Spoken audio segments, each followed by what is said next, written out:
এই কেকটা বানানোর জন্য আমার থেকে 1 সপ্তাহ ওয়েট করতে হয়েছে শুধুমাত্র এখানে যে মাখন যেটা ইউজ করেছি সেটার জন্যই। কারণ এটা আমি যেখান থেকে এনেছি ওদের কাছে আমি 3 দিন ধরে যাই, মাখনটা পাই না। আপনারা অনেকেই বলতে পারেন তাহলে বাটার ইউজ করলেই তো হয়, বাটার আর মাখন তো একই বিষয়। কিন্তু না, আমরা যে দোকানের বাটার যেটা খাই ওইটার একটা ওয়ারেন্টি থাকে বা ওইটার মধ্যে প্রিজারভেটিভ তো দেয়া থাকে, কিন্তু এখানে যে মাখন যেটা ইউজ করেছি এটা একদম সনাতনী পদ্ধতিতে তৈরিকৃত মাখন, যেটা সে সময়ে কৃষ্ণরা যেভাবে খেত ঠিক ওইভাবে মাখন। এই কেকটা মূলত হচ্ছে জন্মাষ্টমীর জন্যই।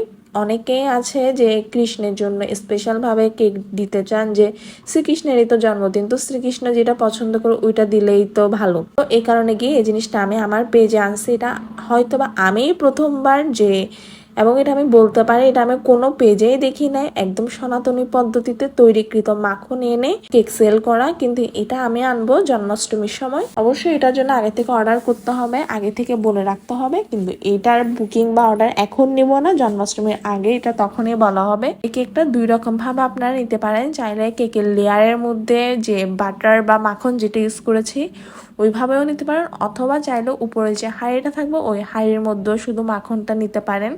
শুধুমাত্র হাঁড়িতে মাখনটা নিলে পুরো কেকটাই ক্রিম ফিনিশিং থাকবে। আর যদি কেকের লেয়ারের মধ্যে মাখনটা ইউজ করেন সেক্ষেত্রে মাখনও থাকবে, হাঁড়িতেও থাকবে। এছাড়া যারা দুটার মধ্যে একটাও নিতে চান না তাদের জন্য নর্মাল ক্রিম ফিনিশিং এর কেক তো থাকবে। কিন্তু মাখন দেওয়া কেক ভেতরের লেয়ারে নিলেও বা হাঁড়িতে নিলে প্রত্যেকটা কেকের যে বাইরের ডিজাইন আছে ওটা হবে পুরোপুরি ক্রিমের মধ্যে, পুরো বাইরের ডিজাইনটা মাখনের করা হবে না, বাইরের ডিজাইনটা ক্রিম ফিনিশিং দিয়েই করা হবে।